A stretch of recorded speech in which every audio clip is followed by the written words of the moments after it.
Salut à tous, c'est Arthur, j'espère que vous allez bien dans cette soirée qui aura enfin vu le FC Nantes s'adjuger le derby face au Stade Rennais, 1-0 à la Beaujoire dans un match qui aura été très long parce qu'il y a eu des arrêts de jeu au début à cause de l'arbitre, à la fin avec la VAR. C'était un match où l'arbitrage a eu un rôle vraiment clé, vraiment un rôle central et ça a enfin tourné en l'avantage des Nantais. On sait qu'il y avait une certaine frustration entre le public nantais, les joueurs avec l'arbitrage sur des décisions en début de saison. Et bien enfin ça nous a souri un petit peu et puis surtout cette équipe qui a mis une énergie dingue tout au long du match s'est vue récompensée de ses efforts malgré des déchets techniques évidemment extrêmement nombreux. Mais voilà, je suis encore un peu sous le coup de l'émotion parce que le match s'est terminé il y a quelques secondes maintenant. Jusqu'au bout, on a cru que Nantes n'allait pas réussir, que le démon n'allait pas partir parce qu'il y a eu une égalisation rennaise dans les dernières secondes alors que Rennes, finalement depuis le carton rouge, n'avait jamais réellement pu trop aller dans le camp nantais. Et puis sur un ultime corner, on a cru que Rennes allait bel et bien réussir le hold-up parfait en égalisant. Eh bien non, Nantes a su tenir son avantage au score, un avantage qui s'est fait quand même vachement en fin de match grâce à Moses Simon. Alors, pour vous résumer un petit peu la rencontre, très rapidement dans le match, on a vu les mêmes ingrédients que face à Paris côté nantais. C'était ma première question, c'était de voir comment les joueurs allaient réagir, est-ce qu'ils allaient continuer, est-ce que ce qu'on a vu face à Paris c'était justement uniquement parce que c'était un match face au PSG. Là où je m'attendais voir Nantes beaucoup subir, finalement, certes on retrouvait ce schéma à 5 défenseurs, mais c'était un petit peu plus haut. Il y avait même des phases où il y avait du pressing et Nantes laissait même un peu trop d'espace dans son dos, ce qui fait que les premières situations finalement ont été rennaises. Donc sur l'ensemble de la première mi-temps, globalement je pense que la possession doit être nantaise, un bloc assez haut, assez hybride qui se replie vite avec le positionnement très stratégique de Douglas Augusto qui encore ce soir a dû faire 15 km tellement il a une activité de dingue. Et Nantes du coup s'est fait prendre un peu dans le dos, ce que je disais, notamment sur des erreurs de Castelletto. Palois évidemment pas très rapide, finalement c'est lui qui de temps en temps nous a sauvé la baraque défensivement. Je pense notamment à un retour sur Kalimundo alors qu'il y avait un 2 contre 1 à jouer pour les Rennais. Il y a eu aussi une première situation où Patrick Carlgren a dû s'employer et confirmer que Alban Lafont est bel et bien désormais une doublure, puisque sur une frappe d'Amine Gouiri vers la 30e, il s'est déployé, c'était un ballon en profondeur pour Assignon, centre en retrait, Gouiri qui frappe en une touche de balle, le ballon part bien et Carlgren va vraiment sortir une belle parade. Carlgren aura été rassurant tout au long de la rencontre, même s'il aurait eu beaucoup moins de boulot à faire en seconde mi-temps. Et puis toujours en captant de nombreux ballons.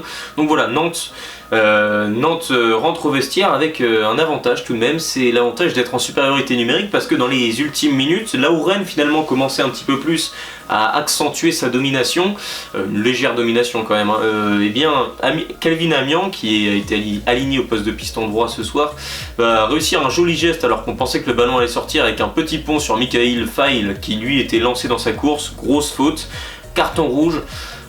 Alors, carton rouge direct, il faut qu'il y ait vraiment une très grosse faute. Quand on regarde au ralenti, c'est vrai que il prend tout sur son passage, c'est dangereux pour Kelvin Amian.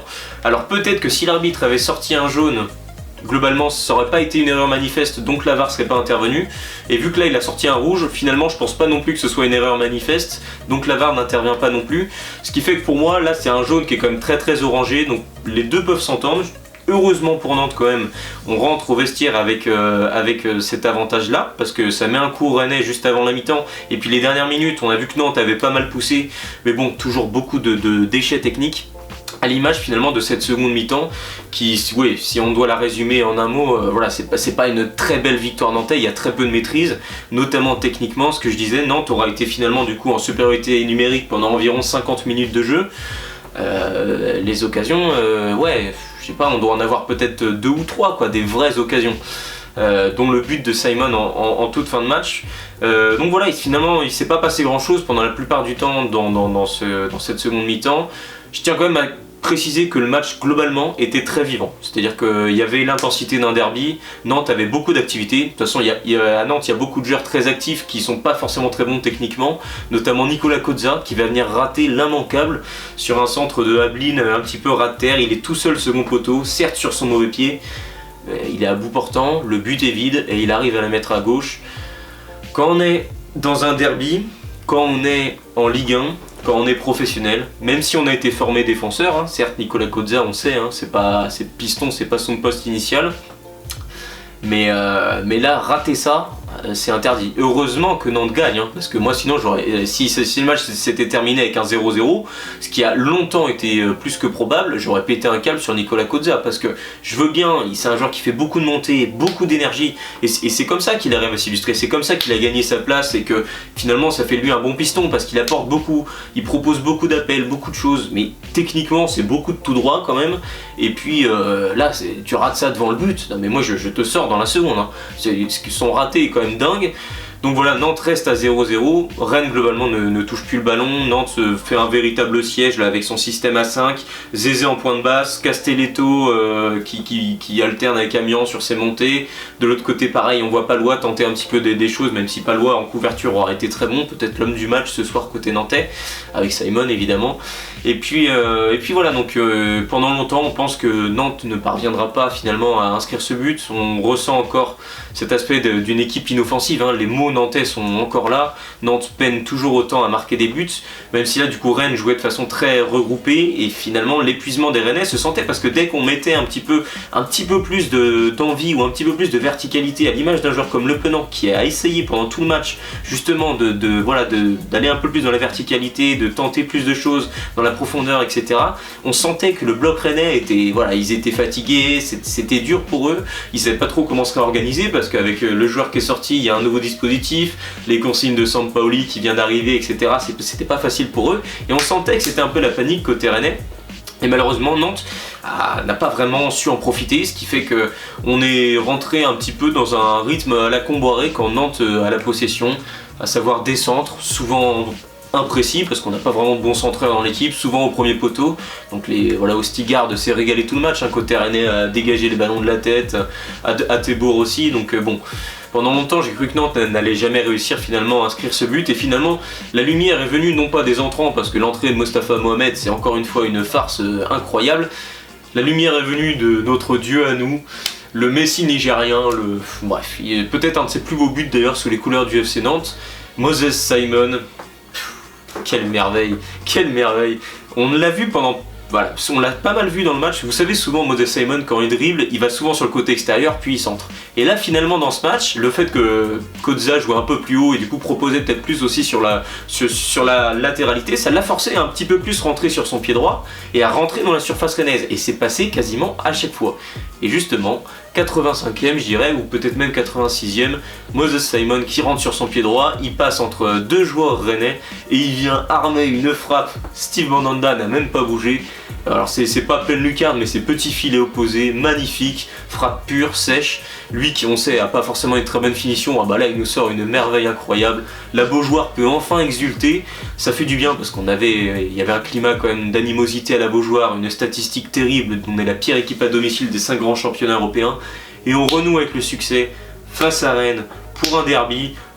Avec un Palois en feu, avec un Simon en feu, évidemment la Beaujoire ne demandait que ça pour exulter. Le chemin est encore long pour le FC Nantes pour retrouver finalement des certitudes, mais il y a quand même du mieux sur les 2 derniers matchs, et au moins Nantes concède beaucoup moins de buts, et Nantes, je sais qu'il y a encore quelques temps on n'aurait pas gagné ce match là, et là c'était vraiment pas loin. La prestation nantaise n'est pas du tout aboutie ce soir, mais ce but là de Simon vient récompenser tous les efforts qui ont été faits côté nantais. Beaucoup de déchets, j'en conviens, c'est d'ailleurs la raison principale de déboire qu'on a, c'est que quand Nantes a la possession, on sait pas trop quoi faire du ballon, on panique un peu, il n'y a pas trop de joueurs qui osent les 1 contre 1 si ce n'est Simon. C'est d'ailleurs pour ça que la lumière vient de lui ce soir, hein, c'est évident. Mais voilà, au moins tous ces joueurs qui ont fait des kilomètres et des kilomètres ce soir, notamment au milieu de terrain, Douglas, Le Penant, sur les côtés, Cozza, Amiens, qui se sont beaucoup dépensés, on ne peut pas leur enlever ça, même Ablin, même Simon, tous ces jours-là, se voient récompensés de leurs efforts, donc félicitations à eux, ce but-là vient récompenser comme une équipe qui n'a pas lâché. Et malgré tout, dans les toutes dernières minutes, là où Rennes était la tête sous l'eau, puisque Rennes avait fait que défendre et venait de prendre un but dans les dernières minutes, un ultime corner sur une tête de Cozza qui dégage justement en corner, Adrien Truffert qui le tire, Karlgren qui dans sa sortie est gêné par Sorba Thomas, Christopher Wu qui arrive à la mettre d'une façon, on ne sait pas très bien couvert par la caméra, bref qui égalise. Tu vois, on est à la 94e, il y a 6 minutes de temps additionnel, là tu dis c'est pas possible quoi. C'est vraiment le seul mouvement rennais de la seconde mi-temps et on va se faire égaliser là-dessus. catastrophe. Moi j'étais déjà en train de m'imaginer le scénario pour Comboiré. Pour moi ça aurait été la fin hein, si ce but-là avait été validé. Monsieur Leleu, du coup l'arbitre du match, qui était de base quatrième arbitre, hein, qui a remplacé Eric Vatelier en début de match qui s'est blessé, l'arbitre principal, qui a fait du coup un match qui a été important parce qu'il avait beaucoup de décisions à prendre entre le carton rouge et là devoir annuler le but rennais. Il va consulter les images, en sortant au passage un carton rouge pour Sampaoli qui était furieux, l'autre il voulait en découdre, carton rouge pour Sampaoli, il va voir à la VAR. La Beaujoire a de nouveau exulté, pas sur un but mais bel et bien sur une annulation de but. Rennes du coup s'incline à la Beaujoire 1-0, match très compliqué, évidemment très laborieux pour Nantes, mais 3 points qui font un bien fou puisque Nantes recolle avec son adversaire du soir au classement et Nantes se donne de l'air finalement sur les 2 derniers matchs, victoire face à Rennes dans le derby à la maison et on renoue avec le succès et puis un nul au Parc des Princes où quasiment personne n'est capable d'aller chercher de points. Antoine Comboiré je pense vient de gagner du temps. Il peut être moins sous la pression pour essayer de retravailler de nouvelles choses. Alors évidemment, moi je reste persuadé que Comboiré a toujours du mal à construire des choses. Néanmoins, il a fait des choix, plus des choix d'hommes récemment qui pour moi ont payé. Karlgren évidemment dans les buts. Ça fait du bien, même ça fait du bien aux autres joueurs qui ont plus confiance en leur gardien. Et voilà, il y a eu des choix qui ont été pas mal. Le choix de ce système à 5, ça fait longtemps, enfin depuis le match face à Lens, que j'espère voir ce schéma à 5 parce que j'ai trouvé que le match face à Lens, malgré les 10 dernières minutes où Nantes a complètement craqué mentalement, Nantes a fait un bon match à Lens. On l'a reconduit face à Paris. Certes, on n'a pas la possession, mais Nantes a joué avec ses armes et s'est battu pareil, hein, de la même manière.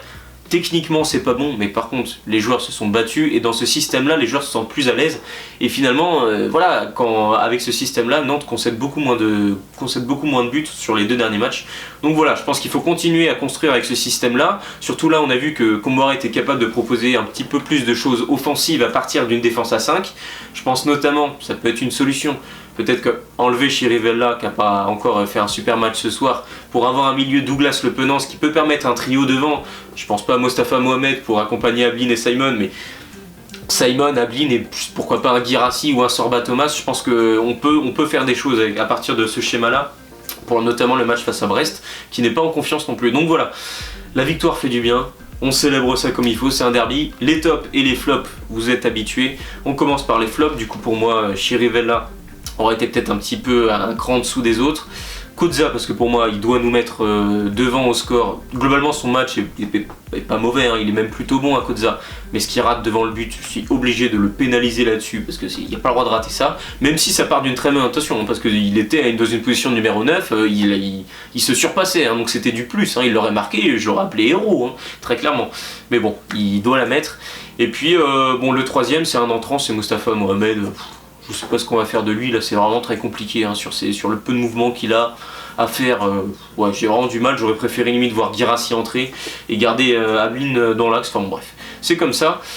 Les tops évidemment, Nicolas Pallois, couverture au top, ses dégagements au top, on a retrouvé le chouchou de la Beaujoire avec ses longues chandelles qui nous ont fait du bien, ses tacles rageurs, et puis voilà, ce schéma à 3 défenseurs ça lui permet évidemment de moins avoir à faire de courses en profondeur, enfin voilà, il se fait moins prendre dans son dos et du coup on le sent un petit peu mieux, il est moins dépassé par les événements, il a aussi moins besoin de sortir parce que du coup là surtout qu'il y avait un milieu assez dense, donc il avait moins besoin d'aller chercher les joueurs.